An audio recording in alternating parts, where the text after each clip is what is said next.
May isang matanda na nagtitinda ng mangga.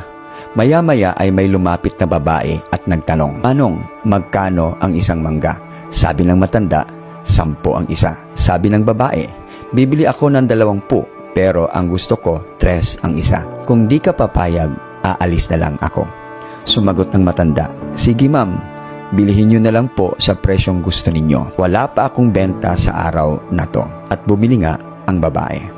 Pagkatapos niyang bumili, pumasok ang babae sa sikat na restaurant sa syudad para bumili naman ng kanyang pagkain. At ang tanong niya, "Magkano ang pagkain nyo?" Sumagot ang cashier, 450 lahat ma'am." Nagbayad ang babae ng 500. Sabay-sabi, "Sayo na ang sukli." Itong istoryang ito ay normal lang sa mga taong may pera. Pero napaka-unfair naman sa parte ng matanda na nagtitinda. Bakit may ilan sa atin na nagdadamot sa mga taong kailangan ng tulong natin?